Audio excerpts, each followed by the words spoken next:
ঢাকার আকাশটা তখনও রাতের চাদরে মোড়া, কিন্তু কূটনৈতিক করিডোরে যেন ভোরের সূর্য ওঠার আগেই ঝড় বয়ে যাচ্ছিল। বিশ্ব মঞ্চের বড় বড় খেলোয়াড়েরা নিজেদের ঘুঁটি সাজাতে ব্যস্ত।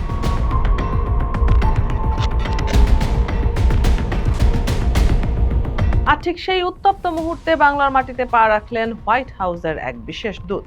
নাম তার সার্জিও গর। সরাসরি মার্কিন প্রেসিডেন্ট ডোনাল্ড ট্রাম্পের অত্যন্ত ঘনিষ্ঠ এক ছায়াসঙ্গী। এই সফর কোনো সাধারণ সৌজন্যমূলক সাক্ষাতের মারপ্যাচ ছিল না। এর পেছনে লুকিয়ে ছিল এক গভীর ভূ রাজনৈতিক হিসাব নিকাশ। বঙ্গোপসাগরের উত্তাল তরঙ্গের দিকে তাকিয়ে আজ বিশ্ব শক্তির চোখ। একসময় যে দক্ষিণ এশিয়ার মানচিত্র বলতে দিল্লি, ইসলামাবাদ আর কাবুলের ক্ষমতার টানাটানিকেই বোঝানো হতো, আজ তার কেন্দ্রে ধ্রুবতারার মতো জ্বলজ্বল করছে স্বাধীন বাংলাদেশ। ইন্দো প্যাসিফিকের এই নতুন মারপ্যাচে ঢাকা আর কোনো কোণঠাসা প্রান্তিক রাজধানী নয়, বরং বৈশ্বিক পরাশক্তিগুলোর টানাপোড়েনের এক অনিবার্য কেন্দ্রবিন্দু। সার্জিও গরের ঢাকা সফর সেই চিরচেনা কূটনীতির পরিধি ছাড়িয়ে যেন এক নতুন বার্তা নিয়ে গেল। গুঞ্জন রটেছে মার্কিন এই বিশেষ দূত সরকারের নীতি নির্ধারকদের সঙ্গে রুদ্ধদ্বার বৈঠকের পাশাপাশি ভারতীয় কূটনীতিকদের সঙ্গেও যোগাযোগ রক্ষা করে চলেছেন। এই চরম গোপনীয়তা আর গুঞ্জনের জালে চারদিক যখন তোলপাড়, তখন প্রশ্ন জাগে, কেন হঠাৎ এত আগ্রহ ঢাকাকে নিয়ে?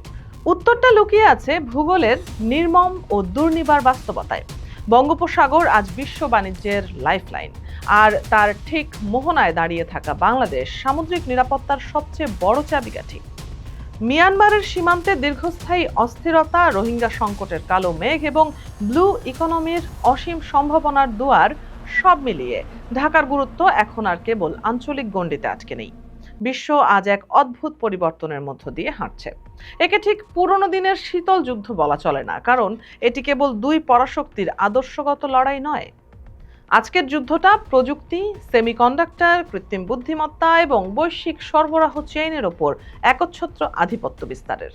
একদিকে যুক্তরাষ্ট্র ও চীনের টকটকে চোখের রাঙানি, অন্যদিকে ভারতের বহুমুখী কৌশলগত ভারসাম্য। এই ত্রিমুখী ঘূর্ণাবর্তে দাঁড়িয়ে বাংলাদেশ আজ এক মহাপরীক্ষার মুখে।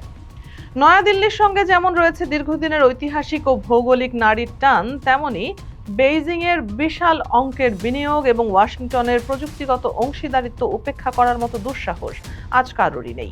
কিন্তু সবথেকে বড় ট্র্যাজেডি হলো, এই আন্তর্জাতিক কূটনীতি যখন আমাদের জাতীয় দরজায় কড়া নাড়ছে, তখন আমাদের ঘরের ভেতর চলছে অন্য এক রাজনৈতিক খেলা।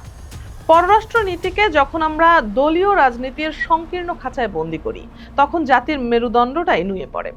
সরকার বদলাতে পারে, নেতার পরিবর্তন হতে পারে, কিন্তু রাষ্ট্রের মৌলিক কৌশলগত স্বার্থের মানচিত্র তো বদলাতে পারে না। অথচ দুঃখজনক হলেও সত্য, আজ যে কোনো আন্তর্জাতিক ঘটনা ঘটলেই তা নিয়ে আমাদের অভ্যন্তরীণ রাজনীতির ময়দানে শুরু হয় কথার লড়াই। এই আত্মঘাতী বিভাজন আমাদের সিদ্ধান্ত গ্রহণের প্রক্রিয়াকে পঙ্গু করে দিচ্ছে।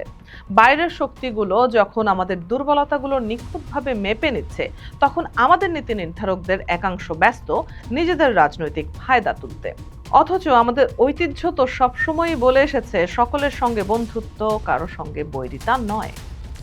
কিন্তু আজকের আধুনিক বিশ্বে নিষ্ক্রিয় নিরপেক্ষতা নিয়ে টিকে থাকা যায় না।